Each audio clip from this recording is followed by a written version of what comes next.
Jharkhand, welcome to learners Raj education. आज के इस क्लास में डिस्कस करता हूं जेसे सीजीएल मैराथन 2022 का पार्ट नंबर सेकेंड। इस क्लास में आपको देखने को मिलेगा general knowledge, Jharkhand GK, general science, computer knowledge और करंट अफेयर भी देखने को मिलेगा। और ये जो करंट अफेयर है इसमें झारखंड करंट अफेयर भी इंक्लूड रहेगा। एक बहुत ही कॉम्प्रहेंसिव वीडियो रहेगा, इसको आप लोग ज्वाइन जरूर करें। पार्ट 1 भी इसका विजिट कर लें। पीडीएफ इसका टेलीग्राम पे मिल जाएगा, चैनल का लिंक सर्च करके आप लोग जुड़ सकते हैं। कोशिश रहता है ऑन एन एवरेज 40 क्वेश्चन डाला जाए, लेकिन क्वेश्चन आप लोग बहुत ज़्यादा सीखने को मिलेगा। इलोंग विद क्वेश्चन मैं भर भर के इन्फॉर्मेशन देता हूं, जैसा कि पार्ट 1 में आपको डिस्कस किया गया था। और आज का जो क्लास है वह इसमें आपको 2016 का जो पेपर है उसको डिस्कस किया जाएगा। बाइलिंगुअल वीडियो रहेगा, दोनों भाषा में, तो किसी कोई दिक्कत देखने को नहीं मिलेगा। लास्ट 30 डेज के लिए प्रिपरेशन चल रहा है। पेपर 3 में ये आपको काफ़ी ज़्यादा फ्रूटफुल होगा। देन लेट्स गियर अप जेसे CGL marathon 2022 part number second. Paper 1 का कोर्स है हिंदी और इंग्लिश के लिए, आप लोग इसको ज्वाइन कर सकते हैं जस्ट फॉर 399। बहुत सारे टॉपिक पढ़ा चुका हूं, जैसे संधि हो गया, समास हो गया, वर्ण हो गया, ये सब पढ़ा चुका हूं। इंग्लिश में भी आपको एक्टिव पैसिव पढ़ा चुका हूं, नाउन वगैरह पढ़ा चुका हूं, सब्जेक्ट वर्ब एग्रीमेंट वगैरह, सेंटेंस वगैरह सारा चीज़ मैं आपको पढ़ा चुका हूँ। तो ज्वाइन कर सकते हैं इसको जस्ट फॉर 399।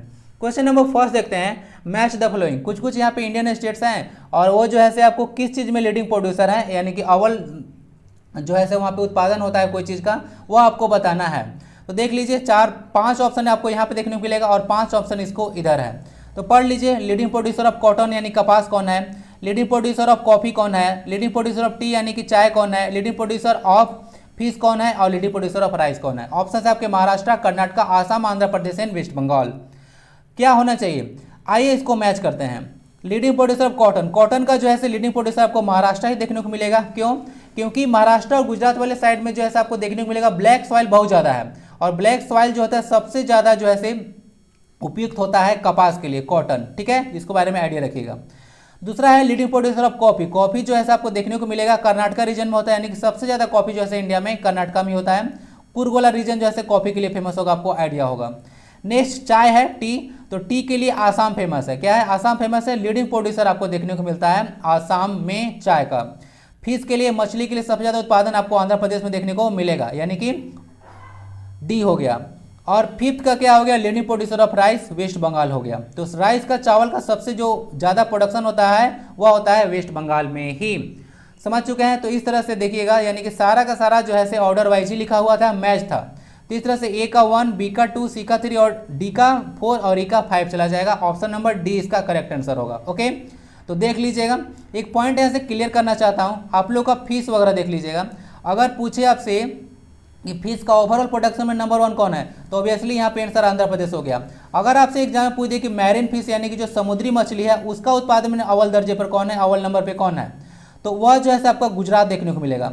मैरिन फिश का उत्पादन सबसे ज़्यादा गुजरात में होता है। यहाँ पे Andhra Pradesh total marine fish वगैरह देख लिया जाए, प्लस में जो उसका अपना स्टेट के अंदर जो प्रोडक्शन होता है सब मिला लिया जाए, तब जाके आंध्र प्रदेश टॉप पे आता है। न तो सिर्फ और सिर्फ जो है से आपको अगर सिर्फ मैरिन फिश समुद्री मछली पूछे तो आपको आंसर गुजरात लगाना है। ओके, समझ गए? तो इस तरह से आप लोग देख लीजिएगा।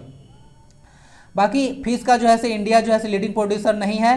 सबसे ज़्यादा जो फिश होता है वह चाइना में होता है, इंडिया दूसरा स्थान पे है। ओके, तो यहाँ पे राइस वगैरह हो चुका था। तो एक चीज़ याद रख लीजिएगा, जो राइस के बाद आता है गेहूँ, तो वीट का जो है उत्तर प्रदेश जो है सबसे ज़्यादा उत्पादन करता है। और गन्ना वगैरह आप लोग देखते हैं, ईख वगैरह, वह भी उत्तर प्रदेश में सबसे ज़्यादा होता है। चीनी मिल वगैरह सबसे ज़्यादा उत्तर प्रदेश में ही देखने को मिलेगा। तो इस तरह से ऑप्शन नंबर डी हो गया। देख लीजिएगा, India is the leading producer. अब इसको साथ में भी देख लीजिएगा, इंडिया जो है मिल्क का यानी कि दूध का, दाल का और जूट वगैरह का, जूट तो नाम सुने होंगे, सबसे बड़ा उत्पादक है पूरा वर्ल्ड में। अब देखते हैं कुछ इससे रिलेटेड क्वेश्चन। ब्लैक सॉइल जो होता है सबसे ज़्यादा सुटेबल होता है खरीफ क्रॉप के लिए। ठीक है, सॉरी, कॉटन के लिए, जो कि खरीफ क्रॉप है। कॉटन के लिए सबसे ज़्यादा उपयुक्त सॉइल कौन है? वह है आपका ब्लैक सॉइल। ओके, और यह जो है खरीफ क्रॉप है कॉटन, इसको याद रख लीजिएगा। राजमहल ट्रेप में ही ब्लैक सॉइल पाया जाता है, ध्यान दीजिएगा। राजमहल ट्रेक जो होता है उसमें ब्लैक सॉइल पाया जाता है। राजमहल की पहाड़ियाँ झारखंड के पर्सपेक्टिव में है। इलोंग विथ क्वेश्चन, अगर कुछ इंपॉर्टेंट चीज़ बनेगा इससे रिलेटेड तो आपको साथ में ही बताता चलूँगा। तो राजमहल की जो पहाड़ियाँ आप लोग देखते हैं उसमें ब्लैक सॉइल वगैरह देखने को मिलता है। और राजमहल की पहाड़ी जो है जुरासिक एज का है, इसको याद रखिएगा। जुरासिक युग का जो है वह पहाड़ी है। और ब्लैक सॉइल को रेगुर सॉइल के नाम से जानते हैं, ऑब्वियसली आपको पता होगा। चाइना जो होता है ऐसे कॉटन वगैरह का लीडिंग प्रोड्यूसर है वर्ल्ड में। चाइना जो होता है वह लीडिंग प्रोड्यूसर है। और दार्जिलिंग में आप लोग चाय से रिलेटेड इसीलिए बता दिया कि दार्जिलिंग का जो चाय था, ओके, वो उसको फर्स्ट जीआई टैग दिया गया था। और आपका जो झारखंड है उसमें हजारीबाग से जो निकल कर आया है सोराई कोबर पेंटिंग वगैरह, उसको जो है फर्स्ट जीआई टैग मिला है और यही एकमात्र जीआई टैग प्राप्त करने वाला वस्तु है झारखंड में। ओके, चलिए, तो ये सारा इतना हो गया, ऑप्शन नंबर इसका आंसर हो गया डी। समझ चुके हैं, तो इसको ध्यान से देख लीजिएगा। कॉफी वगैरह के लिए कर्नाटक वाला रीजन और फेमस है, याद रख लीजिएगा। और कर्नाटका में बाबा बुदन की पहाड़ियाँ वगैरह वह लौ आयस के खान के लिए फेमस है, बाबा बुदन की पहाड़ियाँ। क्वेश्चन नंबर 2 देखा जाए, how many total high courts are there in India. India में टोटल हाई कोर्ट्स कितने हैं बताइए। यह सीजीएल 2016 में क्वेश्चन आया हुआ था और उस समय एक ऑप्शन वहाँ पे देखने को मिलेगा 24, लेकिन आज यहाँ पे 24 क्यों नहीं है। तो देखिए 24 इसीलिए नहीं है क्योंकि जो आपको तेलंगाना हाई कोर्ट है, तेलंगाना हाई कोर्ट जो है से बनकर आया 2019 में, तो 2019 में बनकर आया, तो उसी तरह से आपका 24 से जो है इसका नंबर जो है से 25 हो गया। तो ऑप्शन नंबर आंसर चला जाएगा बी।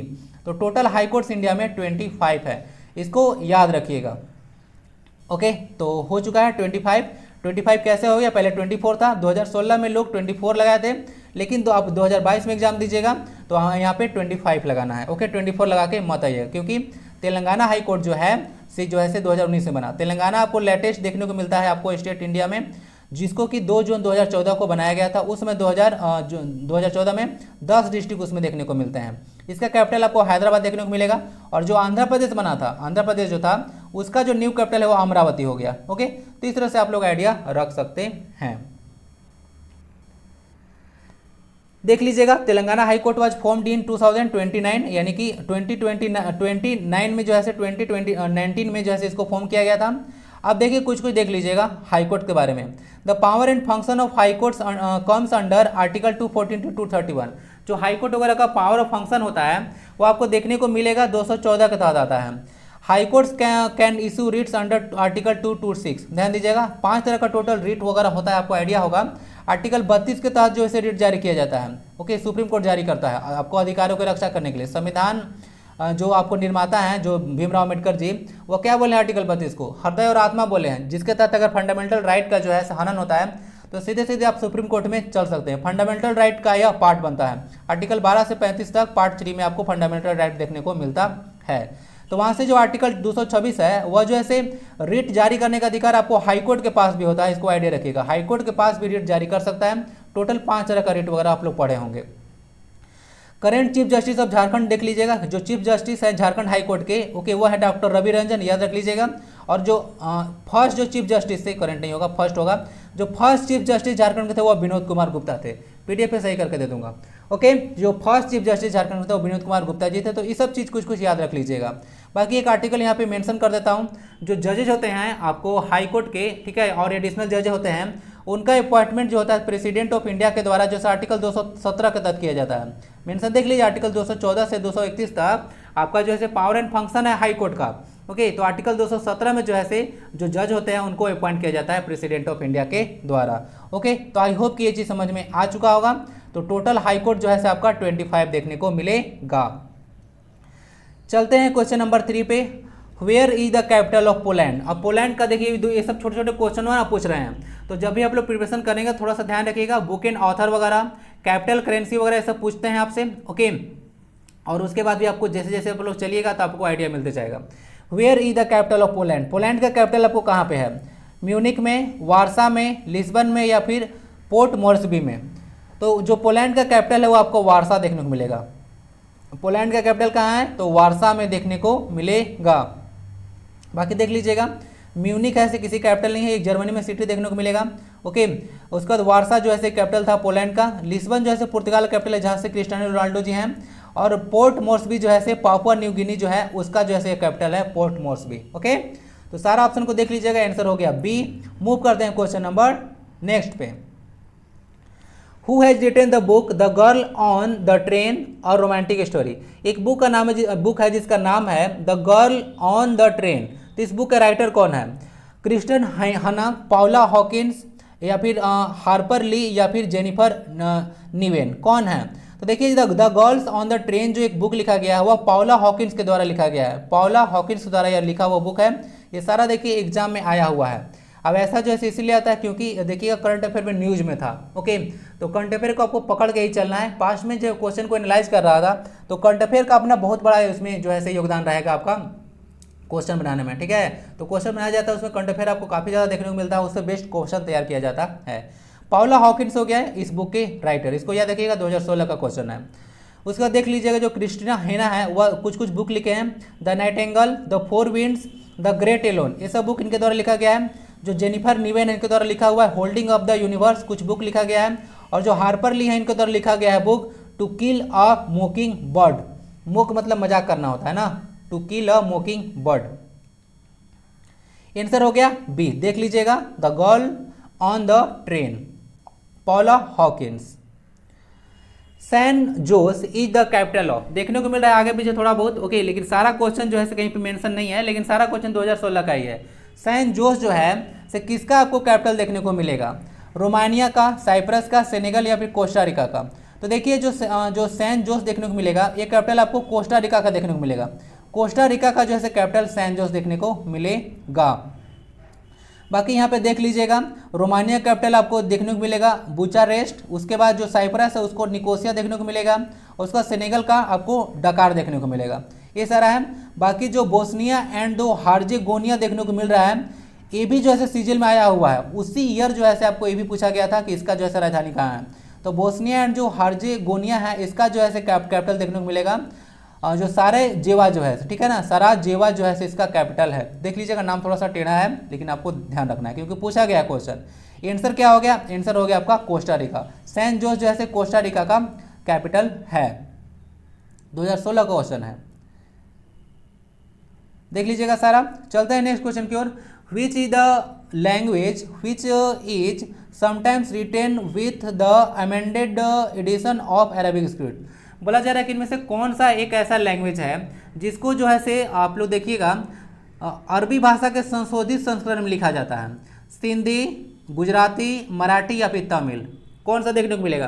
तो देखिए जिसको अरबी भाषा का जो संशोधित संस्करण में लिखा जाता है उसको आपको सिंधी लैंग्वेज बोलते हैं, क्या बोलते हैं, सिंधी लैंग्वेज वगैरह बोलते हैं इसको, ठीक है। पंजाब वाले जो सिंध वाला रीजन है आपको आप लोग को पता होगा, पाकिस्तान वाला, उस साइड जो है बोला जाता है यह सिंध, ओके। तो सिंधी लैंग्वेज को देख लीजिएगा, यह जो है आपका अरबिक स्क्रिप्ट में लिखा जाता है, ठीक है, मतलब उसका अमेंडेड जो एडिशन है अरबिक स्क्रिप्ट का उसमें सिंधी। आप देखिए यहाँ से ना क्वेश्चन आपका इंपॉर्टेंट बनेगा, शुरू में जो संविधान था उसमें आपको 14 जो है आपका लैंग्वेज था, 14 लैंग्वेज था 8वां शेड्यूल में, लेकिन अब जो है 22 हो चुका है। जो फर्स्ट लैंग्वेज जो है ऐड किया गया था ना, फर्स्ट लैंग्वेज ऐड किया गया था, वो ऐड किया गया था, सिंधी लैंग्वेज भी किया गया था, आपको देखने को मिलेगा 8 शेड्यूल में सिंधी लैंग्वेज किया गया था 1967 में। तो कॉन्स्टिट्यूशन संविधान संशोधन हुआ था तो 1967 में सिंधी लैंग्वेज को फर्स्ट ऑफ ऑल ऐड किया गया था, तो इसको याद रखिएगा। दूसरा बात है आपको देखने को मिलेगा जो बोडो, डोगरी, मैथिली और संथाली जो है से संविधान में 2003 में ऐड किया गया था, उसमें 52वां संविधान संशोधन हुआ था। और यह क्वेश्चन आपका सुपर इंपॉर्टेंट है क्योंकि झारखंड का संथाली लैंग्वेज भी आपको देखने को मिलेगा, ओके, तो इसको आइडिया रखिएगा। और जो फर्स्ट आप देखिए लैंग्वेज के बारे में बात हुआ है तो the first official language commission 1955 में बना था, याद रखिएगा। जो राष्ट्रपति होते हैं वही जो है राजभाषा आयोग का गठन करते हैं, तो इसको याद रखिएगा। 1955 में पहला राजभाषा आयोग का गठन हुआ था जिसके चेयरमैन आपको बीजी खेर देखने को मिलेंगे, तो यह पर्सनालिटी भी आपके लिए इंपॉर्टेंट है। संथाली भाषा 52वां संविधान संशोधन के द्वारा 2003 में जो संविधान में इसको ऐड किया गया था, यह क्वेश्चन आपका सुपर इंपॉर्टेंट है, संथाली लैंग्वेज, ओके, याद रखिएगा। सारा चीज हो चुका है, ठीक है। चलिए आंसर क्या हो गया, आंसर हो गया सिंधी, ओके। संविधान में जो 22 भाषा है उसमें देख लीजिएगा नेपाली वगैरह है, ओके। इंग्लिश भाषा जो है आपका संविधान की 8वीं सूची में नहीं है, तो इसको याद रख लीजिएगा 8 शेड्यूल में इंग्लिश नहीं है। नेक्स्ट क्वेश्चन देख लीजिए आपका 5 ईयर प्लान से है। What was the purpose of 5th 5 year plan, जो 5वां 5 ईयर प्लान था उसका मेन पर्पस क्या था, food security and industrial development, करने का मतलब खाद्य सुरक्षा और औद्योगिक विकास, और poverty elimination and self reliance यानी कि आपको गरीबी उन्मूलन करना है, और आत्मनिर्भर बनना है यानी कि मोदी जी का नारा हो गया। सेल्फ एम्प्लॉयमेंट करना है एंड बेटर नरिशमेंट यानी कि स्वनियोजन करना है, और बेहतर पोषण होना चाहिए, खाना पीना सबको अच्छे से मिलना चाहिए। Industrial development and resource conservation यानी कि औद्योगिक का विकास करना है, और आपका जो है संसाधन का संरक्षण करना है, ओके। तो कौन जो है आपको इसका सही आंसर होगा।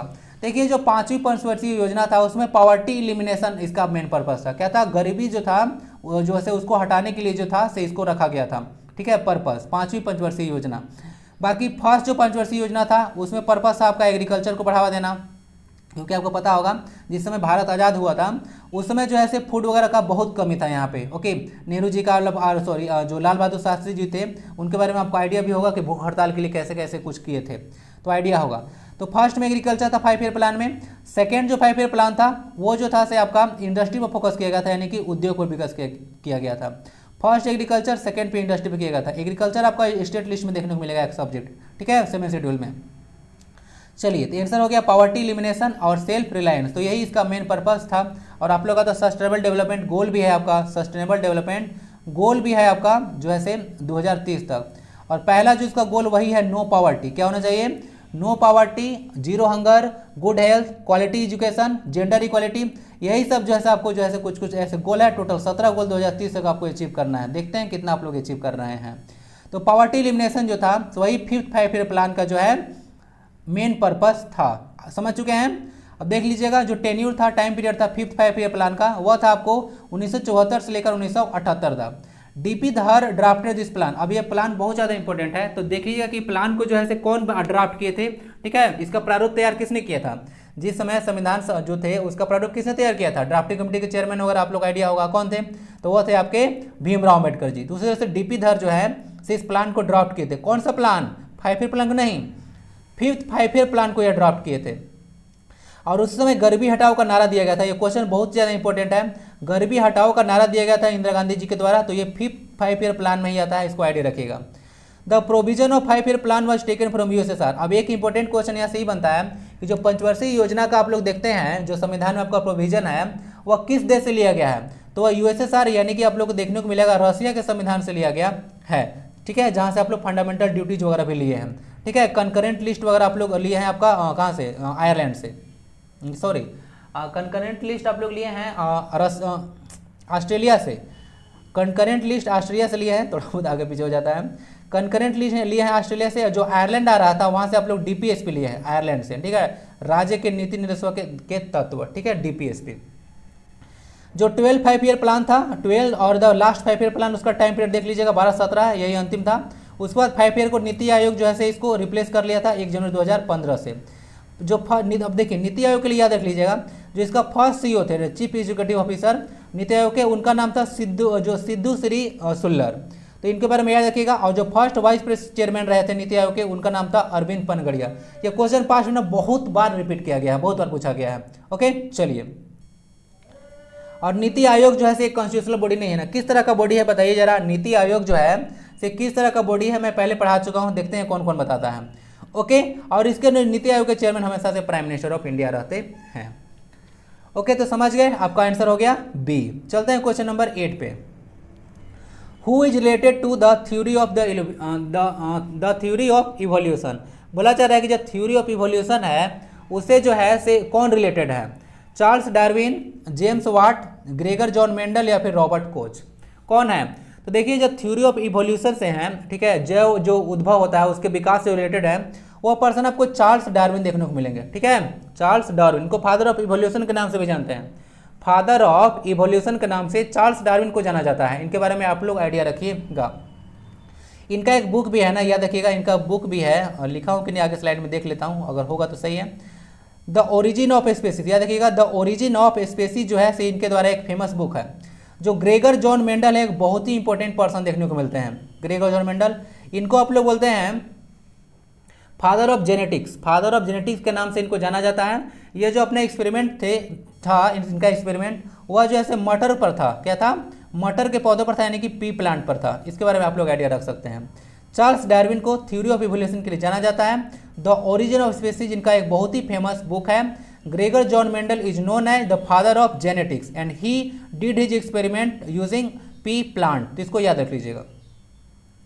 देख लीजिएगा theory of evolution Charles Darwin लिखे हैं। The book written by Charles Darwin theory of evolution, जी हाँ लिखा हुआ है, बाय होगा।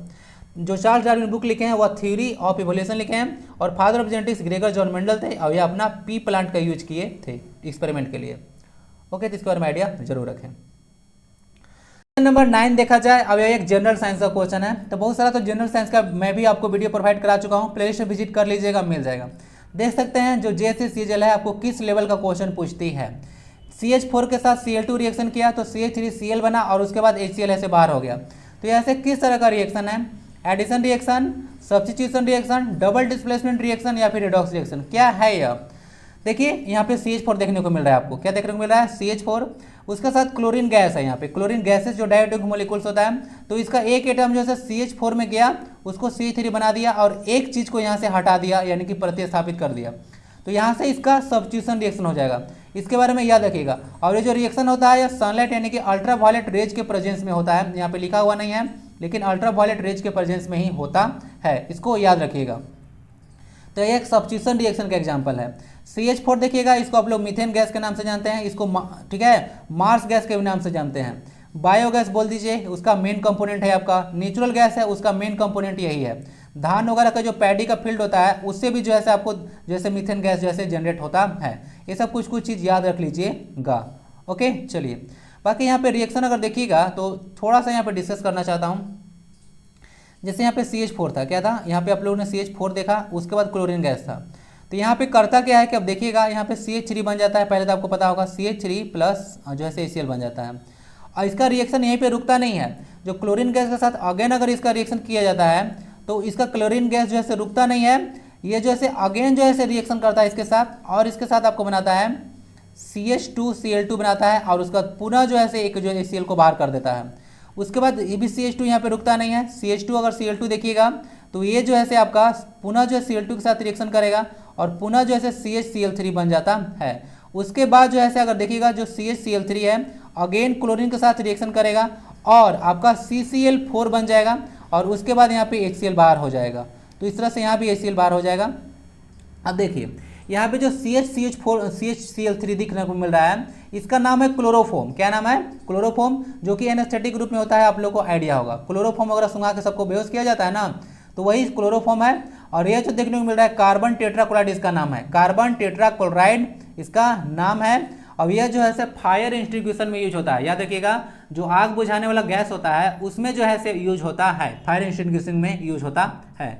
बाकी आपका जो खाने वाला सोडा होता है, बेकिंग सोडा वगैरह, सोडियम हाइड्रोजन बाइकार्बोनेट, उसका भी आप लोग यूज करते हैं। अब कहने का मतलब है कि सोडियम हाइड्रोजन बाइकार्बोनेट आप लोग लाते हैं मार्केट से, आग पर नहीं डाल देते हैं, उसका रिएक्शन कराया जाता है सल्फ्यूरिक एसिड के साथ, तो कार्बन डाइऑक्साइड गैस जनरेट होता है। तो उसका जो है आपको सोडा जो अग्निशामक जो यंत्र होता है उसमें प्रयोग किया जाता है। तो याद रखिएगा, इस तरह से सब्स्टिट्यूशन रिएक्शन होता है, 4 स्टेप में होता है, और सारा रिएक्शन जितना भी देख रहे हैं सब अल्ट्रावायलेट रेज के प्रेजेंस में होता है। आंसर हो गया आपका B.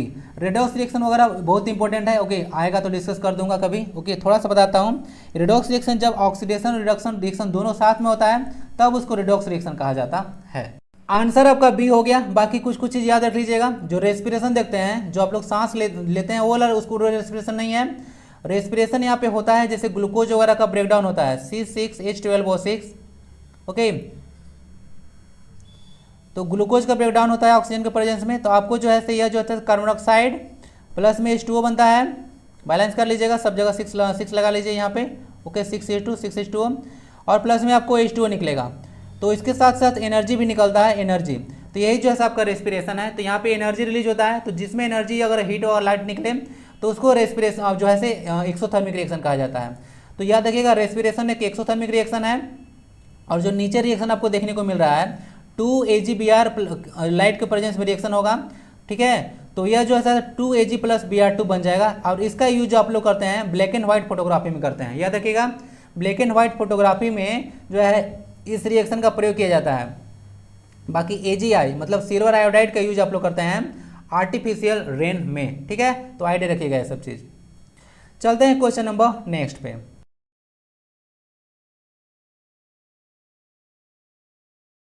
Question number 10, who is the only recipient of Rajiv Gandhi Khel Ratna award in Jharkhand. Jharkhand में बताना है कि राजीव गांधी खेल रत्न पुरस्कार से सम्मानित होने वाले एकमात्र व्यक्ति कौन है।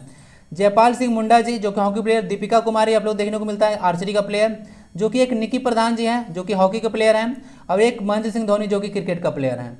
कौन जो है राजीव गांधी खेल रत्न पुरस्कार प्राप्त करने वाले एकमात्र व्यक्ति हैं? देखिए, वह पर्सन आपको महेंद्र सिंह धोनी जी हैं। राजीव गांधी खेल रत्न पुरस्कार प्राप्त करने वाले एकमात्र पर्सन जो झारखंड से हैं वह हैं आपको महेंद्र सिंह धोनी। और इनको देखने को मिलेगा 2007 में झारखंड रत्न भी सबसे पहले दिया गया था। याद है 2007 में डिस्कस किया था करंट अफेयर वाला वीडियो में कि इनको झारखंड रत्न जो है सबसे पहले मिला था, याद कीजिए। आंसर हो गया डी। बाकी सब प्लेयर किससे रिलेटेड है याद रख लीजिएगा। जयपाल सिंह मुंडा के बारे में जानते होंगे, इनको आप लोग मारंग गोमके के नाम से ही जानते हैं। आइए देख लेते हैं first recipient of Rajiv Gandhi Khel Ratna award.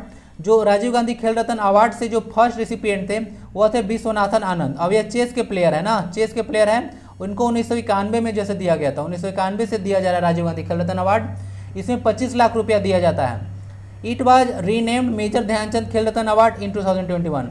अब इसका नाम जो है से आपको देखने को मिलेगा, इसका नाम जो है से मेजर ध्यानचंद खेल रत्न अवार्ड कर दिया गया है ना। जो आपको हॉकी के जादूगर हैं, आपको आइडिया होगा मेजर ध्यानचंद, तो उन्हीं के नाम से जैसे इसका नाम चेंज कर दिया गया है। और इनका जन्म दिवस कब है? 29 अगस्त। क्या है? 29 अगस्त। उस दिन आप लोग क्या बनाते हैं? उस दिन आप लोग नेशनल स्पोर्ट्स डे मनाते हैं ना, राष्ट्रीय खेल दिवस 29 अगस्त। ओके, याद रखिएगा। आंसर हो गया डी। जयपाल सिंह मुंडा याद रखिएगा, ये बहुत इंपॉर्टेंट पर्सन है।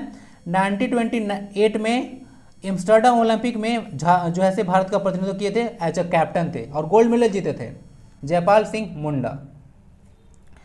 क्वेश्चन 21 देखते हैं। Who was the writer of Mahatma Gandhi की झारखंड यात्रा। महात्मा गांधी की झारखंड यात्रा एक पुस्तक देखने को मिलेगा। ये इसके राइटर कौन है? इसका ना हिंदी वर्जन डालना भूल गया। तो महात्मा गांधी की झारखंड यात्रा एक बुक है, तो उसके लेखक कौन है? नीलोत्पल दत्ता, विवेकानंद झा, अनुज कुमार सिन्हा या फिर चुटनी देवी। देखिए, जो महात्मा गांधी की झारखंड यात्रा बुक है वह लिखे हैं अनुज कुमार सिन्हा। तो अनुज कुमार सिन्हा जी के द्वारा जो है यह बुक लिखा गया है। याद रखिएगा, आंसर हो गया सी। ओके, क्या हो गया? Answer C. बाकी एक छुटनी देवी बहुत इंपॉर्टेंट पर्सनालिटी है ना, इनको अभी डायन प्रथा वगैरह के लिए इनको घर जो है गांव वगैरह से निकाल दिया गया था, समाज वगैरह से निकाल दिया गया था। तो उसके खिलाफ वो काफ़ी ज़्यादा लड़ाई लड़ी थी। तो एक समाज सेवी हैं, सोशल वर्कर हैं, और उनके लिए जो है इनको पद्म श्री 2021 में दिया गया है। सुपर इंपॉर्टेंट ये क्वेश्चन बन सकता है। छुटनी देवी इनका नाम है। नंबर 12 देखा जाए, where will be world trade centre be establish in Jharkhand. Jharkhand में जैसे वर्ल्ड ट्रेड सेंटर जैसे कहाँ से स्टेब्लिश किया जाएगा? बोकारो, जमशेदपुर, रांची या धनबाद। आंसर हो जाएगा रांची। रांची में वर्ल्ड ट्रेड सेंटर स्टेब्लिश किया जाने वाला है। देख लीजिएगा, जो वर्ल्ड ट्रेड सेंटर है वो रांची में होगा। और फर्स्ट जो फार्मेसी पार्क होगा झारखंड का वह बिजूपाड़ा में जैसे इसको स्टेब्लिश किया जाने वाला है। झारखंड का पहला मेगा फूड पार्क जो है वो भी जो आपको रांची में देखने को मिलता है, इसको आइडिया रखें। आंसर हो गया आपका सी। बोकारो अगर हम देखिएगा, जो आप लोगों जो जीएससी है, फर्स्ट ग्लोबल एक्टिव सिटी जो है से भारत का बनने वाला है, और ये एशिया का दूसरा बनेगा। जमशेदपुर में आपको पता होगा 1907 में टाटा आयरन स्टील कंपनी बना था, ठीक है, जमशेदजी टाटा के द्वारा इसको स्टेब्लिश किया गया था। धनबाद में क्या है? धनबाद में आपको देखने को मिलता है इंडियन स्कूल ऑफ माइंड्स। क्या देखने को मिलेगा? इंडियन स्कूल्स ऑफ माइंड्स जो है आपको धनबाद में देखने को मिलता है, जिसको IIT का दर्जा 2016 में दिया गया था। ओके, और रांची में आप लोग देखिएगा भारतीय लाख अनुसंधान संस्थान, उसका भी हेडक्वार्टर देखने को मिलता है रांची। लेकिन लाख का सबसे ज़्यादा प्रोडक्शन कौन करता है? खूंटी डिस्ट्रिक्ट, याद रख लीजिएगा। आंसर हो गया सी। बाकी सारा चीज़ क्लियर होगा। बिजूपाड़ा में फर्स्ट फार्मेसी पार्क बनने वाला है। क्वेश्चन नंबर देखिए, how many fast track courts will be formed according to POCSO act. POCSO act जो आप लोग को देखने को मिलेगा, उसके तहत जो है से कितने जो है कोर्ट्स जो है स्थापित किए जाएंगे। झारखंड के बारे में बात किया जा रहा है। 8, 20, 12 या फिर 22। आंसर होगा 22। तो 22 जो है से आपको पोस्को एक्ट के तहत फास्ट ट्रैक कोर्ट्स होगा। फास्ट ट्रैक कोर्ट जल्दी जल्दी काम करता है। ओके, तो इसको याद रखिए। झारखंड में पोस्को होता है चिल्ड्रेन वगैरह के, जो बच्चे वगैरह देखते हैं उनको जो सेक्सुअल एक्सप्लॉइट किया जाता है, उससे रिलेटेड यह एक्ट है, ठीक है। तो इसको याद रखिएगा। 22 जो है ये पोस्को एक्ट, अभी आगे पता चल जाएगा 2012 का है। तो 22 जो है फास्ट ट्रैक कोर्ट जो है झारखंड में स्थापित किए जाना है, इसको याद रखें, ठीक है। और जो चाइल्ड हेल्पलाइन होता है वो जो है आपका 1098 है ना। चाइल्ड हेल्पलाइन जो है आपका 1098 है, इसको याद रख सकते हैं। देख लीजिएगा, पोस्को एक्ट 2012 का है। तो सारा चीज़ इसको याद रख लें। 22 आपको फास्ट ट्रैक कोर्ट स्थापित किए जाएंगे। करंट अफेयर क्वेश्चन है झारखंड का। Name the women who has been awarded with dairy women of the year. किस महिला को जो है से dairy women of the year जो है अवार्ड से सम्मानित किया जाएगा? चामी मुर्मू, निकिता कुमारी, एक है कोमलिका बरी या फिर अर्चना कुमारी। कौन है? देखिए, वो पर्सन आपको देखने को मिलेगी निकिता कुमारी। तो निकिता कुमारी जी को जो है से dairy women of the year सम्मान से सम्मानित किया जाएगा। झारखंड में यह निकिता कुमारी जी हैं। ओके, बाकी देख लीजिएगा, जो चामी मुर्मू हैं उनको नारी शक्ति पुरस्कार दिया गया है 2020 के लिए। यह प्लांटिंग के लिए फेमस है ना, तो आप लोगों को पता होगा प्लांटिंग, ट्री वगैरह प्लांट करने के लिए काफ़ी ज़्यादा फेमस है। तो इनको चामी मुर्मू नाम है, ठीक है, एक इन्वायरमेंटलिस्ट बोल सकते हैं, पर्यावरणविद यह है। ओके, चलिए, पर्यावरणविद तो नहीं बोल सकते हैं, सॉरी गलत वर्ड निकल गया, ठीक है। इन्वायरमेंट से रिलेटेड प्रोटेक्शन काम करते हैं, पर्यावरणविद नहीं बोल सकते हैं। इन्वायरमेंटलिस्ट होगा यानी कि उसका स्पेशलिस्ट होंगे तब ना, या पर्यावरण के क्षेत्र में काम करते हैं, गलत वर्ड है वह। जो कोमलिका बरी हैं वो एक आर्चर प्लेयर है, इनके बारे में आप लोग आइडिया रख सकते हैं। चामी मुर्मू आंसर हो गया, आंसर निकिता कुमारी हो गया चामी मुर्मू के बारे में, और जो आपको कोमलिका बरी है उनके बारे में बता दिया। ओके, तो इस साइड में देख लीजिएगा इन्फॉर्मेशन, आंसर निकिता कुमारी हो गया। Question 15, which is the language of 8th schedule which belongs to the Sino Tibetan, या फिर बोल सकते हैं किरात लैंग्वेज ग्रुप। एक भाषा है, ठीक है, कोई भाषा यहाँ पे देखने को मिल रहा है, उसको बोला जाए कौन सा भाषा है जो सीनो तिब्बतन लैंग्वेज ग्रुप से बिलोंग करता है, किराती भाषा ग्रुप ही बोलते हैं इसको। डोगरी, उर्दू, बोडो या फिर उड़िया। तो जो सीनो तिब्बत जो लैंग्वेज ग्रुप से बिलोंग करता है वह है बोडो। क्या है वह भाषा? आपको बोडो देखने को मिलेगा। बोडोलैंड की मांग और होता था, आसाम वगैरह में बोला जाता है ना, आसाम वगैरह में बोडो लैंग्वेज बोला जाता है। डोगरी जम्मू कश्मीर में बोला जाता है, बोडो डोगरी। उसके बाद जो संथाली और जो मैथिली था वो आपको पता होगा, अभी बताया था ना 92nd कॉन्स्टिट्यूशन अमेंडमेंट एक्ट जो था 2003 में, इस सबको आपको ऐड किया गया था। उस तरह से 22 आपको भाषा हो गया 8th शेड्यूल में। तो इसको याद सकते हैं, आंसर आपका बोडो हो गया, ये मेनली उससे आसाम में बोला जाता है। आंसर सी हो गया, Bodo language mainly spoken in Assam, यही लिखा हुआ है। आसाम वगैरह में काजीरंगा नेशनल पार्क वगैरह देखने को मिलता है, ब्रह्मपुत्र रिवर वगैरह, और वहाँ पे एक लोहित रिवर है ना, लोहित जो है से रिवर पे आपको एक इंपॉर्टेंट बताता हूँ आसाम से रिलेटेड। यहाँ पे एक लोहित रिवर है, क्या है, उस पर आपको ढोला सादिया ब्रिज देखने को मिलेगा, ठीक है, ढोला सादिया ब्रिज, भूपेन हजारिका ब्रिज के नाम से भी यह जाना जाता है। खासी is official language of which of the following north eastern states. North eastern states बहुत ही इंपॉर्टेंट आप लोग को रहता है, एग्जाम में से क्वेश्चन ऐसे बनता है। टोटल नॉर्थ स्टेट में 8 स्टेट देखने को मिलता है, जिसमें 7 स्टेट को 7 सिस्टर के नाम से जानते हैं। सिक्किम जो है से 7 सिस्टर में नहीं आता है, जो कि भारत का फर्स्ट ऑर्गेनिक स्टेट है और फर्स्ट ओडीएफ स्टेट भी है। ओडीएफ मतलब ओपन डेफिकेशन फ्री। ओके, चलिए, ओपन टॉयलेट। आंसर क्या होगा? खासी is official language of which of the following north eastern states. खासी बताना है कि किसकी राजभाषा है। तो आपको थोड़ा सा अगर जो गारो है, खासी और जयंतिया हिल्स अगर मालूम होगा तो आप लोग बना लीजिएगा। आंसर हो जाएगा मेघालय। तो मेघालय में जो है से आपको खासी जो है से ऑफिशियल लैंग्वेज वहाँ पे देखने को मिलता है एलोंग विथ इंग्लिश वगैरह। तो मेघालय आंसर हो गया।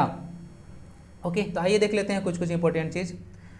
नोकरेक नेशनल पार्क याद रखिएगा, मेघालय में एक नेशनल पार्क है नोकरेक नेशनल पार्क। और मासिन राम जो है, जो कि विश्व में सबसे ज़्यादा बारिश यहाँ पे होता है, वो आपको ईस्ट खासी हिल डिस्ट्रिक्ट में देखने को मिलता है। यह प्लेस याद रखिएगा, मासिन राम कहाँ पे है? ईस्ट खासी हिल्स डिस्ट्रिक्ट में पड़ेगा मासिन राम, जहाँ पर विश्व में सबसे ज़्यादा बारिश होता है, मेघालय। राजबरी नेशनल पार्क एक त्रिपुरा में नेशनल पार्क देखने को मिलेगा, और एक किम्बुल लामजाओ नेशनल पार्क यह मणिपुर में देखने को मिलेगा। ठीक है, किम्बुल लामजाओ नेशनल पार्क जो है से आपको देखने को मिलेगा मणिपुर में। मणिपुर एक बहुत ही इंपॉर्टेंट प्लेस है, यह जो पूरा वर्ल्ड का फर्स्ट फ्लोटिंग नेशनल पार्क है ना, फ्लोटिंग नेशनल पार्क है किम्बुल लामजाओ नेशनल पार्क। मणिपुर से एक बहुत इंपॉर्टेंट पर्सनालिटी बिलोंग करती हैं, जिनका नाम है मैरी कॉम। क्या नाम है? मैरी कॉम, याद रखिएगा। चूड़ा चांदपुर इनका विलेज का नाम है, चूड़ा चांदपुर से बिलोंग करते हैं। यह बॉक्सिंग के प्लेयर हैं, और इनका एक बुक भी है, क्या नाम है उसका? अनब्रेकेबल। तो याद रखिएगा, अनब्रेकेबल इनके द्वारा बुक है। मूवी भी है, प्रियंका चोपड़ा उनमें अभिनीत की है। किम्बुल लामजाओ नेशनल पार्क, ओके, याद रखिएगा।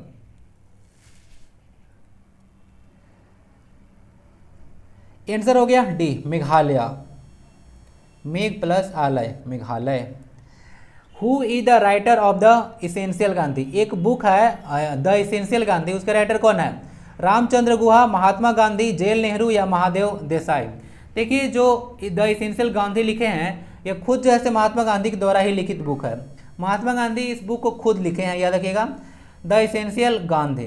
बाकी देख लीजिएगा, book written by Mahatma Gandhi. Mahatma Gandhi के द्वारा कुछ कुछ बुक यहाँ पे रिटन है, देख लीजिए। एक तो देख लिया आपने the essential Gandhi, my experiment with the truth, ठीक है, तो ये बहुत ही इंपॉर्टेंट इनका बुक है। और न्यूज़पेपर और मैगजीन जो है महात्मा गांधी के द्वारा स्टार्ट हुआ था इंडियन ओपिनियन और यंग इंडिया। क्या है? यंग इंडिया और इंडियन ओपिनियन इनके द्वारा स्टार्ट किया गया, 2 मैगजीन और न्यूज़पेपर वगैरह बोल सकते हैं। यह जो है से आपको साउथ अफ्रीका में जो है से लियो टोल्स्टॉय आश्रम के भी स्थापना किए थे, याद होगा। और यह 9 जनवरी 1915 को जो है से यहाँ पे आए थे भारत में, और इसीलिए 9 जनवरी को आप लोग जो है से प्रवासी दिवस के से मनाते हैं। ठीक है, चलिए। डिस्कवरी ऑफ इंडिया बुक जेल नेहरू के द्वारा लिखा गया है, और कुछ कुछ बुक लिखा गया है रामचंद्र गुहा के द्वारा। इंडिया आफ्टर गांधी, याद रखिएगा, इंडिया आफ्टर गांधी जो है रामचंद्र गुहा के द्वारा लिखा गया है। और द कॉमनवेल्थ ऑफ क्रिकेट, ठीक है, कॉमनवेल्थ ऑफ द क्रिकेट, अगला कॉमनवेल्थ गेम कहाँ होगा बताइए जरा, देखते हैं कौन बताता है। द कॉमनवेल्थ ऑफ क्रिकेट जो है से आपको देखने को मिलेगा, लिखे हैं रामचंद्र गुहा और इंडिया आफ्टर गांधी।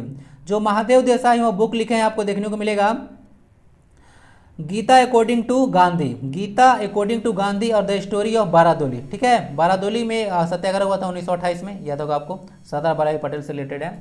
तो यह बारादोली का सत्याग्रह है। तो द स्टोरी ऑफ बारादोली भी बुक जो है से लिखा गया है महादेव देसाई के द्वारा। ओके, तो ये सब बुक कुछ कुछ याद रखिएगा।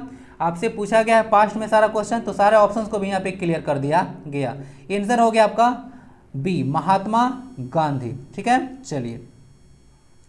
करो या मरो का यह नारा दिए थे 1942 में, आपको आइडिया होगा, कितनी बार बता चुका हूँ। 1942 में करो या मरो का नारा दिया गया था, जिस समय चला था क्विट इंडिया मूवमेंट, जिस समय चला था भारत छोड़ो आंदोलन, जिसको आप लोग अगस्त मूवमेंट के नाम से भी जानते हैं।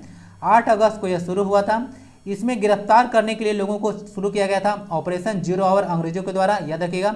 और उस समय आपको देखने को मिलेगा भारत के वायसराय कौन थे, वह थे आपके देखने को मिलेंगे लॉर्ड लिनलिथ ना, तो लॉर्ड लिनलिथ को उस समय वायसराय देखने को मिलेंगे, याद रख लीजिएगा। महात्मा गांधी इसका आंसर हो गया। चलते हैं नेक्स्ट क्वेश्चन की ओर। What is the nature of sodium chloride, sodium chloride का नेचर क्या है, यह जनरल साइंस का क्वेश्चन है, पूछा गया क्वेश्चन है। एसिडिक है, बेसिक है, न्यूट्रल है और कैन नॉट बी टोल्ड, कहा नहीं जा सकता है, क्या है भाई।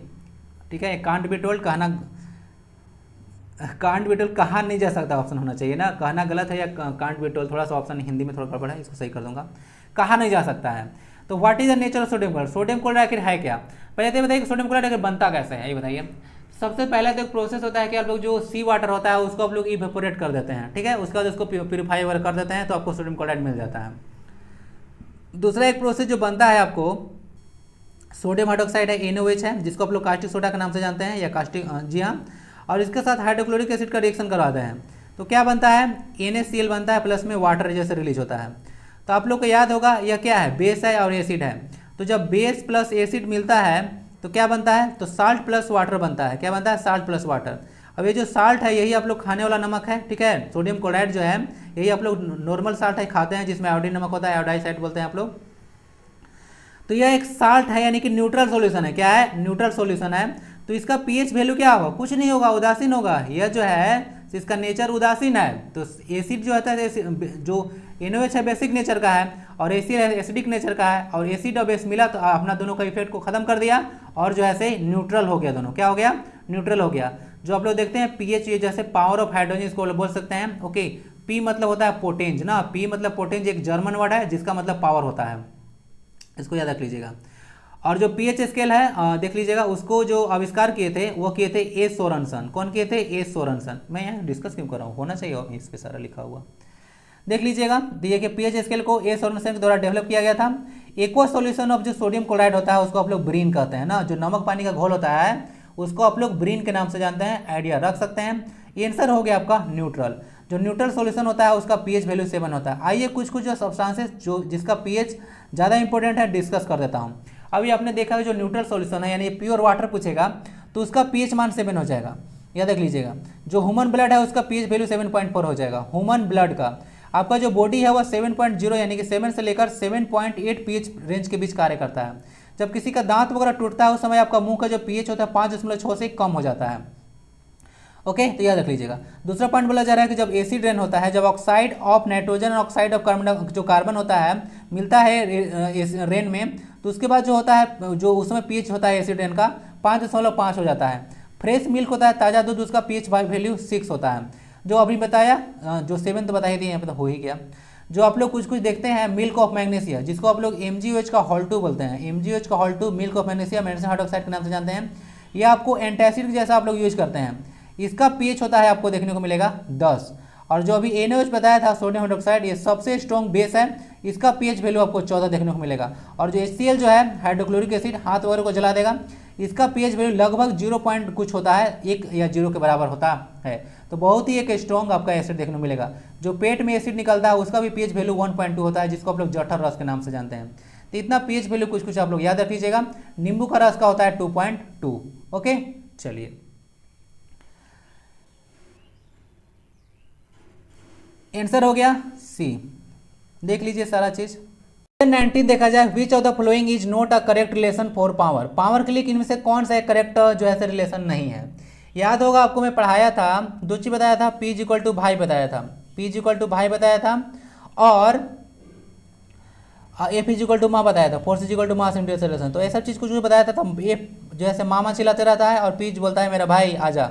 ठीक है, चलिए तो ये सब देख लीजिएगा। पावर आपका भाई से आएगा, ठीक है, तो आपका भाई साथ है तो समझिए कि आप पावरफुल है, तो ऐसे याद रख सकते हैं। तो देख लीजिएगा यहाँ से, तो P इक्वल टू वी आई तो हो गया। तो इसमें बोला है कि कौन एक रिलेशन नहीं है, नोट पूछा आपसे। तो देख चलिए अब ओम्स लॉ ले गया, ये क्या बोलता है ohm's law, V equal to I R बोलता है ना। तो यहाँ से अगर फर्स्ट में रखा जाए P इक्वल टू वी के जगह पर रखा जाए आई, तो यहाँ पे आई स्क्वायर आर बन गया। दूसरे से ऑप्शन नंबर बी भी सही है, तो 1 भी सही, बी भी सही। तीसरा देख लीजिए, अगर देखते हैं आप लोग को भी और आर है, यानी कि आई को रिप्लेस करना है। यहाँ से क्या करना है, आई को रिप्लेस करना है। तो आई क्या होगा, I is equal to V by R होगा। तो यहाँ से अगर P is equal to V I में पुनः से जो है से रखा जाए, वी आई की जगह पर वी बाई आर रखा जाए, तो क्या बन जाएगा, यह बन जाएगा वी स्क्वायर आर।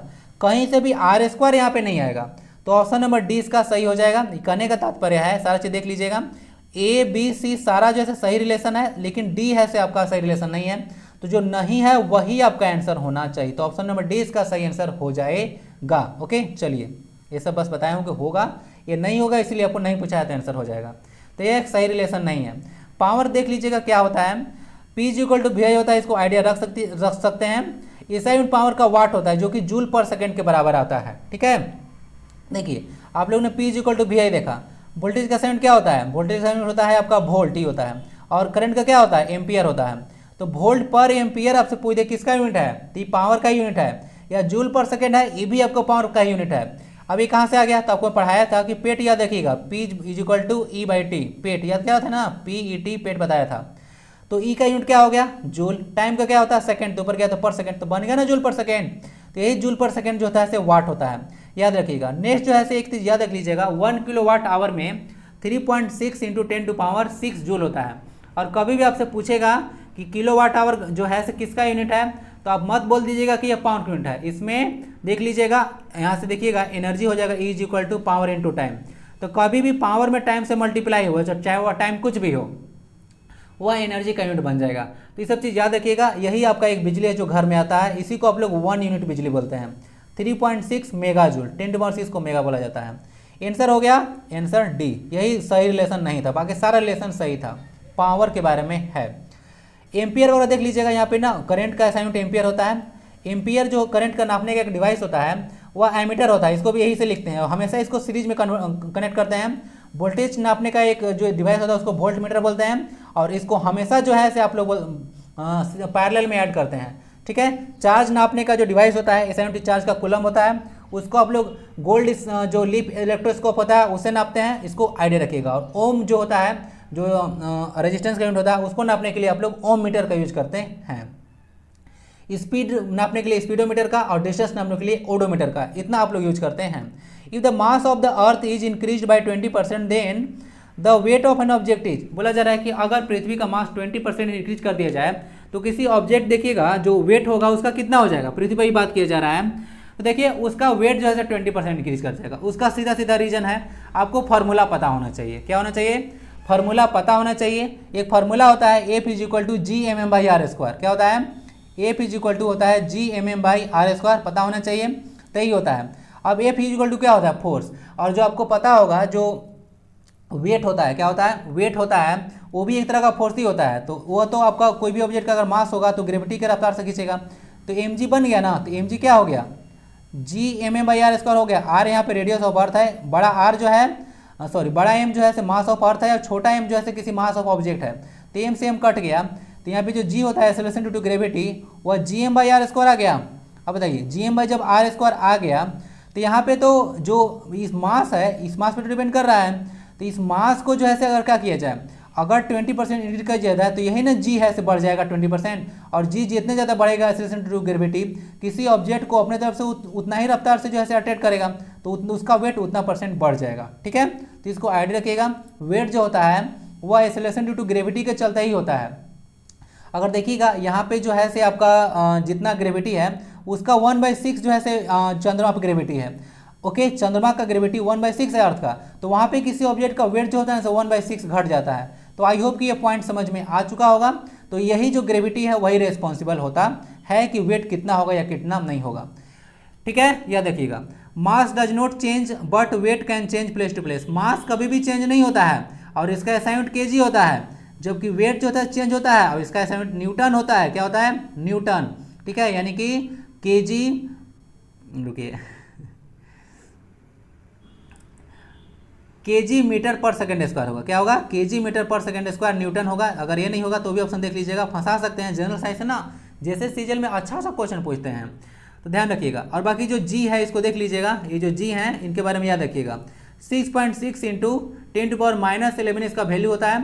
इसका ना असाइनमेंट याद रखिएगा, पता नहीं पूछते, न्यूटन मीटर स्क्वायर पर केजी स्क्वायर। अगर रटना नहीं है, अगर भूल जाते हैं जी का यूनिट, तो फॉर्मूला याद रखिएगा, एकदम ईजी है, Gmm/r²।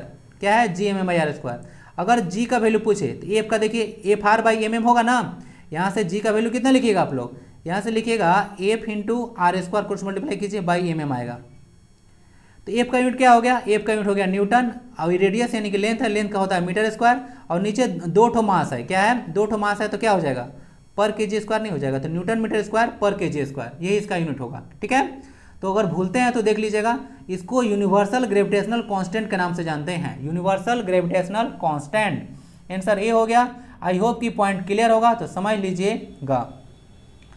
ओके, तो न्यूटन वगैरह लॉ ऑफ मोशन दिए थे, 3 उनका लॉ है। ठीक है, फर्स्ट लॉ को लॉ ऑफ इनर्शिया के नाम से जानते हैं। ठीक है, और जो law of inertia first law को बोलते हैं, जो सेकेंड लॉ है उनका वह डिफिनेशन ऑफ फोर्स देता है, और थर्ड लॉ तो आपको पता होगा एक्शन रिएक्शन वगैरह है। ठीक है, रॉकेट वगैरह होता है, conservation of principle of conservation of momentum में कार्य करता है। तो ये सब कुछ चीज़ याद रखिएगा, थर्ड लॉ ऑफ मोशन लगता है।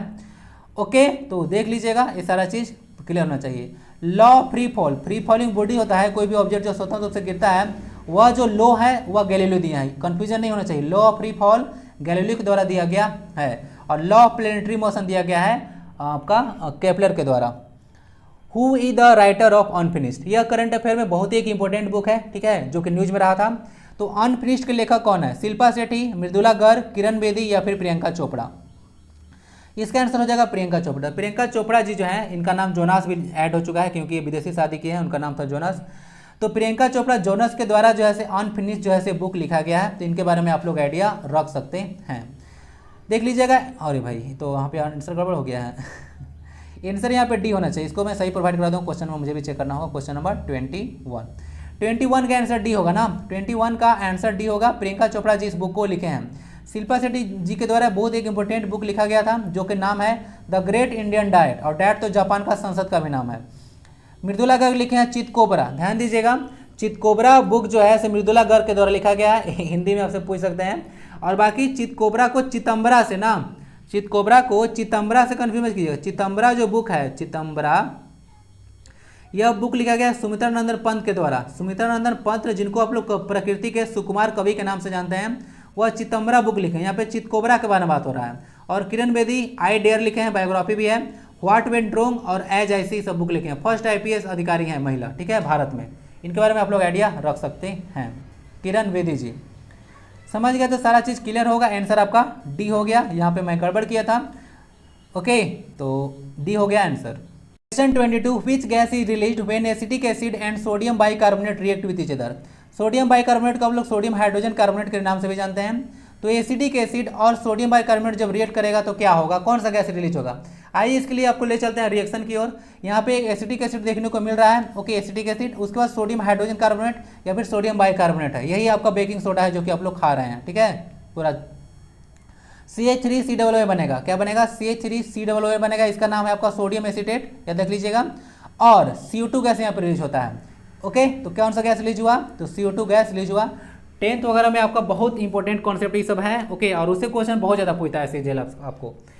तो CO2 गैस यहाँ पर रिलीज हो गया, तो देख सकते हैं। अब एक चीज़ देख लीजिएगा, एक चीज़ और देखिएगा, जब एसिड और कोई मेटल, एसिड के साथ जब मेटल ऐसे कोई रिएक्ट करता है तो उस समय हाइड्रोजन गैस रिलीज होता है। कार्बन डाइऑक्साइड गैस का अगर टेस्ट देखिएगा तो यह जो है लाइम वाटर यानी कि CaOH का Hol2 जो वाटर होता है उसको दूधिया यानी कि मिल्की कर देता है। यही कार्बन डाइऑक्साइड गैस का टेस्ट होता है। और हाइड्रोजन गैस का टेस्ट करने के लिए अगर इसके पास अगर जलता हुआ मोमबत्ती लाइएगा तो वह पॉप यानी कि फट फट साउंड से जलता है। तो ये सब कुछ कुछ आपने 10th में पढ़ा होगा। आंसर हो गया सी, कार्बन डाइऑक्साइड गैस निकलेगा।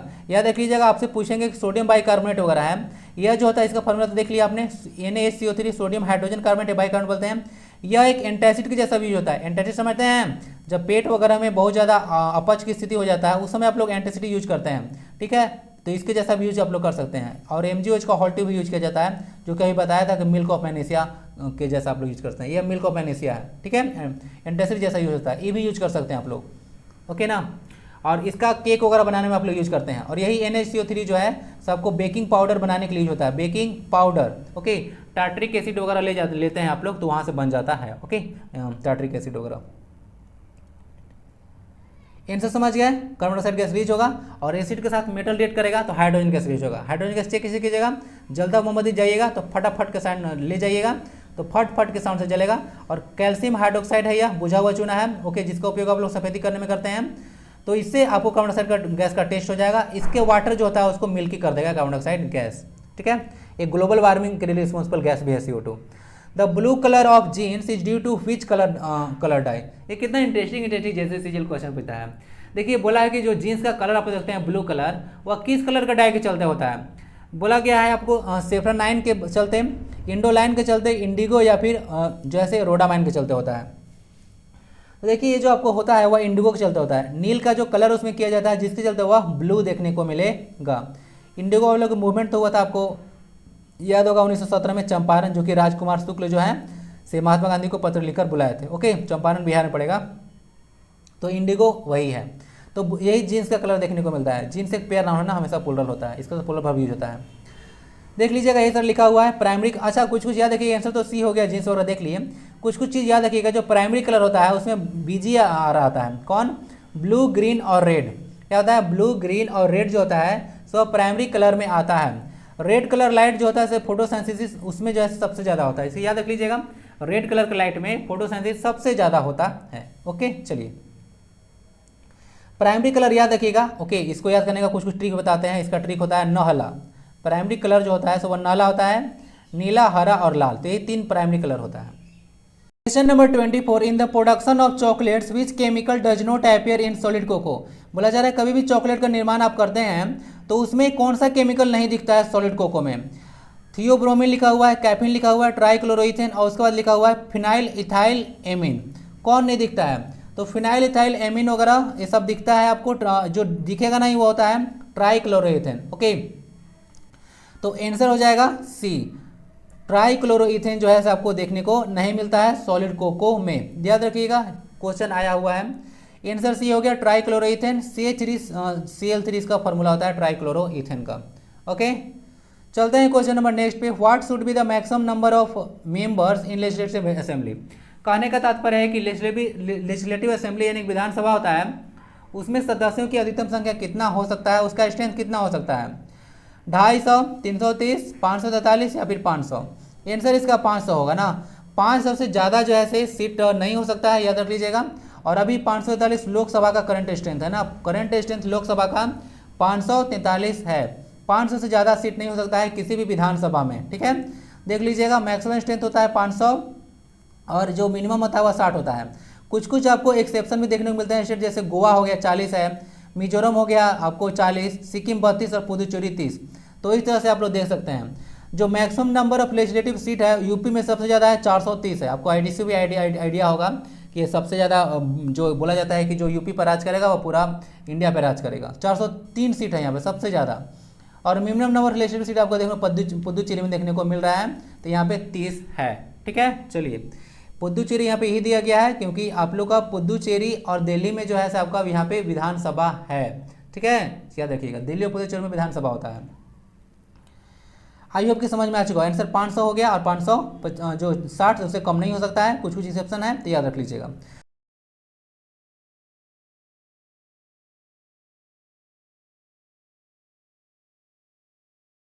Question 26, what is the rank of India in global gender gap report. यह करंट अफेयर क्वेश्चन है। देखिए इंडिया का जो है ग्लोबल जेंडर गैप रिपोर्ट में कितना स्थान है, 130, 135, 140 या फिर 142। देखने को मिलेगा इंडिया का रैंक 135 है आउट ऑफ 146 कंट्री। तो 146 कंट्री में इंडिया जो है ग्लोबल लिंग अंतराल रिपोर्ट में 135वां स्थान पे है, इसको याद रखिएगा। सबसे जो कम जो बॉटम पे है वो है अफगानिस्तान। क्या है, अफगानिस्तान सबसे नीचे है। देख लीजिएगा आइसलैंड जो है टॉप किया इस इंडेक्स को, इंडेक्स जैसे WEF यानी कि वर्ल्ड इकोनॉमिक फोरम के द्वारा जैसे इसको किया जाता है पब्लिश। अफगानिस्तान इस लिस्ट में सबसे लास्ट पे यानी कि 146वां रैंक है, India 135। 27 Dokra art in Jharkhand related to which craft. बोला जा रहा है कि झारखंड में जो डोकरा आर्ट देखते हैं वह किस शिल्प कला से रिलेटेड है, बताइए। पेपर से, मेटल से, वुड से, फ्लावर से। यह आपका है मेटल से। इसमें अगर लोहा वगैरह का यूज नहीं किया जाता है तो इसमें मेटल का एक आर्ट है डोकरा शिल्प कला। मोम वगैरह का धूमन का यूज करके वो इसको बनाया जाता है। यह टेक्निक 4000 साल पुराना है। डोकरा आर्ट जो है इसका रिमेन्स आपको देखने को मिलेगा, मोहनजोदाड़ो में भी मिला था, ठीक है, मोहनजोदाड़ो याद होगा आपको। और 2 ठो रिनाउंड यानी कि बहुत ही फेमस प्लेस है झारखंड में डोकरा आर्ट के लिए, याद रखिएगा, शिकारीपाड़ा दुमका का, और एक है बाजार तलई खूंटी डिस्ट्रिक्ट का। तो शिकारीपाड़ा और बाजार तलई याद रखिएगा, तो ये आपका इंपॉर्टेंट जगह हो गया, ठीक है। दुमका आपका संथालपाड़ा डिस्ट्रिक्ट में देखने मिलेगा, झारखंड की उपराजधानी है। आंसर हो गया मेटल। तो मेटल से डोकरा कला है। मैं शायद झारखंड में वीडियो पढ़ाया था उसमें इमेज भी बताया था आपको ना। Jharkhand state Panchayati Raj act 2001, how much % of reservation was granted to the women by an amendment. बोला जा रहा है कि झारखंड राज्य पंचायती राज एक्ट था 2001 का, तो उसके तहत महिलाओं को कितना आरक्षण दिया गया, 50%, 33%, 30% या 45%। आंसर इसका 50% होगा। 50% महिलाओं को आरक्षण दिया गया जब झारखंड स्टेट में पंचायती राज एक्ट आया 2001 का। ओके, तो ऑप्शन नंबर ए इसका सही आंसर हो जाएगा। देख लीजिएगा, ये होता है आप लोग पंचायती राज दिवस जो है 24 अप्रैल को मनाते हैं। ओके, 24 अप्रैल को पंचायती राज दिवस मनाते हैं। फादर ऑफ पंचायती राज आप लोग बोलते हैं बलवंत राय मेहता को, ठीक है, तो याद रखिएगा बलवंत राय मेहता कमेटी पंचायती राज से है। Panchayati Raj was given constitutional status by 73rd constitution amendment 1992। तो पंचायती राज जो आप लोग देखते हैं मनाते हैं दिवस, तो क्यों मनाते हैं, क्योंकि पंचायती राज को कॉन्स्टिट्यूशनल स्टेटस दिया गया था 73rd कॉन्स्टिट्यूशन अमेंडमेंट के द्वारा 1992 में। ओके, तो इसको याद रख लीजिएगा। और म्यूनिसिपैलिटी के लिए 74वां संविधान संशोधन हुआ था, ठीक है, पार्ट 9A में रखा गया था इसको, ए में म्यूनिसिपैलिटी को और पंचायत को पार्ट 9 में है, इसको याद रख सकते हैं। जो अपेक्स बॉडी है पंचायती राज का वो जिला परिषद होता है। जो पंचायती राज में क्या होता है आपको देखने को मिलता है, जो अपेक्स बॉडी है वो आपका जिला जो परिषद होता है। ग्राम पंचायत होता है, पंचायत समिति और फिर जिला परिषद। तो अपेक्स बॉडी जो है सही है, जैसे सीजीएल के एग्जाम में उसी साल में आ चुका है, तो इसको याद रखिएगा। अपेक्स बॉडी कौन है, ठीक है, शीर्ष स्तर पर जो है कौन निकाय है, तो यह जिला परिषद है, ठीक है। चलिए आंसर हो गया आपका ए 50%। और याद रखिएगा जो झारखंड में जो था फर्स्ट औद्योगिक नीति भी 2001 में ही आया था ना, फर्स्ट औद्योगिक नीति 2001 में ही आया था। 29 who has written all the prime ministers men. एक बुक है all the prime ministers men, कौन लिखे हैं, निकिता सिंह, जनार्दन ठाकुर, नीरज सिंह चौधरी या फिर सुष्मिता दास गुप्ता, कौन लिखे हैं, ये बुक लिखे हैं जनार्दन ठाकुर जी। तो जनार्दन ठाकुर जी के द्वारा लिखा गया यह बुक है all the prime minister men. Nikita Singh के द्वारा कुछ बुक लिखे हैं, देख लीजिएगा, someone like you, the last one, the letter to my ex और एवरी टाइम इट रेन्स, ये सब बुक निकिता सिंह लिखे हैं। नीरज सिंह चौधरी के द्वारा जो कि बुक लिखा हुआ है the autobiography of an unknown Indian, a passage to England, ध्यान दीजिएगा, एक है book a passage to England, तो ये लिखे हैं नीरज सिंह चौधरी। एक बुक आपको देखने को मिलेगा अ पैसेज टू इंडिया, उसी तरह से बुक है अ पैसेज टू इंग्लैंड, उसी तरह से अ पैसेज टू इंडिया भी है। उस बुक के राइटर है आपके EM फोस्टर, कौन है, EM फोस्टर है, EMF हो गया ना, इलेक्ट्रोमोटिव फोर्स। सुष्मिता दास गुप्ता के द्वारा एक बुक लिखा हुआ है अमिताभ, क्या लिखा हुआ है, अमिताभ एक बुक है, इनके द्वारा याद रख लीजिएगा, सुष्मिता दास गुप्ता। आंसर बी हो गया जनार्दन ठाकुर। निकिता सिंह वगैरह के बारे में याद रखिएगा, इंपॉर्टेंट है। क्वेश्चन नंबर 30 आता है which key combination is used in Windows 8 to refresh the current active window. बोला जा रहा है कि कौन सा की कॉम्बिनेशन आप लोग यूज करते हैं विंडो 8 में ताकि करंट विंडो को रिफ्रेश किया जा सके। F4, F5, F6 या F10, इसके लिए आप लोग F5 का यूज करते हैं। अगर कहीं पर रिफ्रेश वगैरह करना है विंडो को या रिलोड करना है तो वहाँ पे F5 का यूज किया जाता है। F5 को आप लोग यूज करके रिफ्रेश कर सकते हैं। कंप्यूटर का वीडियो आप लोग कॉम्प्रिहेंसिव प्रोवाइड कराया जा चुका है, आप लोग जैसे बहुत सारा वीडियो है ना, आप लोग चेकआउट कर सकते हैं।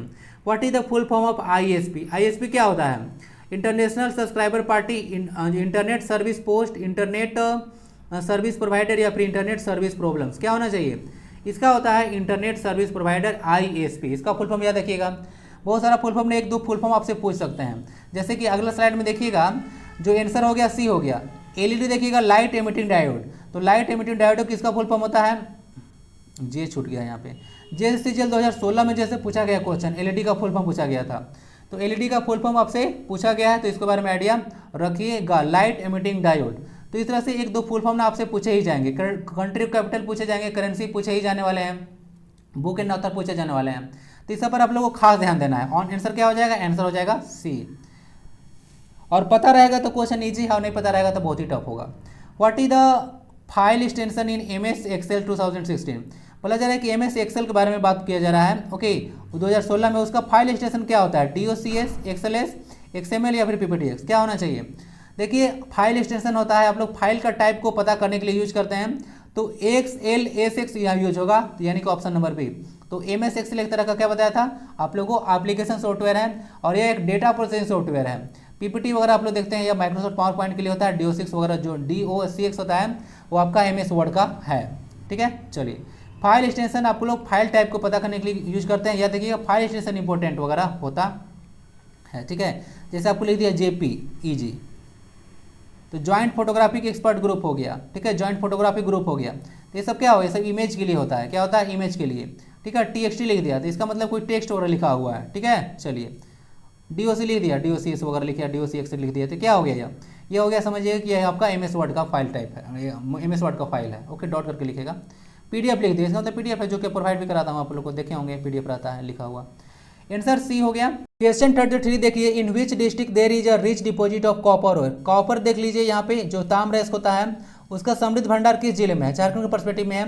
ईस्ट सिंहभूम में, पलामू में, हजारीबाग में, बसरिया में। इसका आंसर होगा ईस्ट सिंहभूम डिस्ट्रिक्ट। आप लोगों को पता होगा, यहाँ पे खान है आपको घाटशिला, क्या है, घाटशिला है। तो घाटशिला ईस्ट सिंहभूम डिस्ट्रिक्ट में देखने को मिलेगा। तो तांबा के लिए ही फेमस है, आपका कॉपर के लिए। तो ईस्ट सिंहभूम जो है से देखने को मिलेगा, जो है घाटशिला जो है ईस्ट सिंहभूम डिस्ट्रिक्ट में देखने को मिलेगा। तो यहाँ पे याद रख सकते हैं, कॉपर और वहाँ पे ज़्यादा मिलता है, ईस्ट सिंहभूम में ही पड़ेगा। पलामू जो है आपका, जो चना होता है ग्रेम, उसके लिए जो लीडिंग प्रोड्यूसर है। और ग्रेफाइट, कैसा, ग्रेफाइट और ग्रेम याद रखिएगा, GG से जैसे याद रखिएगा, पलामू में ग्रेफाइट और जो है ग्रेम जो है लीडिंग प्रोड्यूसर है उसका। हजारीबाग तो आपको आइडिया होगा, हजारीबाग वगैरह आप लोग को यहाँ से सोराई कोबर पेंटिंग निकल के आया। और दूसरी बात है कि यहाँ पे आपका सूरज कुंड भी है। क्या है, सूरज कुंड जो है गर्म जल कुंड है, 87.5 डिग्री है सेल्सियस इसका टेम्परेचर है। ओके, देख लीजिएगा, आंसर हो गया ए। चलते हैं क्वेश्चन नंबर 34 पे, देख लीजिएगा, यही घाटशिला और जो मुसबनी है, फेमस कॉपर और जो माइंस है ईस्ट सिंहभूम में। यहाँ पे वो कॉपर, वो जो माइंस होना चाहिए यहाँ पे ना, कॉपर माइंस होना चाहिए ईस्ट सिंहभूम में। इसलिए ना मैं दिन भर तो कल लगा हुआ था, कल तो लेक्चर भी नहीं आ पाया था, रात को काफ़ी ज़्यादा मुझे काम करना पड़ रहा था, जिसके चलते थोड़ा सा मिस्टेक हुआ है। देखते हैं आगे सुधार दिया जाएगा। इसके साथ भी कुछ कुछ याद रखिएगा, जनरल साइंस में क्वेश्चन पूछ सकते हैं कॉपर से। एक ब्रास होता है, क्या होता है, ब्रास, तो वह कॉपर प्लस जिंक से मिलकर बना होता है। एक जर्मन सिल्वर है, तो नाम तो सिल्वर है लेकिन इसमें सिल्वर नहीं होता है, कॉपर प्लस जिंक प्लस निकल से मिलकर बना होता है जर्मन सिल्वर। कुछ कुछ चीज़ याद रख सकते हैं। घाटशिला कहाँ पे है, तो घाटशिला आपको ईस्ट सिंहभूम डिस्ट्रिक्ट में है। ठीक है, तांबा के लिए फेमस है, तांबा अयस्क के लिए, ताम्र अयस्क। क्वेश्चन 34, एक देखिएगा, फूल डूंगरी है, क्या है, फूल डूंगरी शहर जैसे किसके निकट है, मलखेरा, हेसला, घाटशिला या फिर बसरिया। तो ये आपको घाटशिला में ही देखने को मिलेगा ना, जो फूल डूंगरी है वह घाटशिला के ही निकट देखने को मिलता है। तो फूलड्रीगी mountains are located near Ghatshila east Singhbhum, तो ईस्ट सिंहभूम में देखने को मिलता है। तो इसको थोड़ा सा आप लोग याद रखिएगा। ठीक है, चलिए,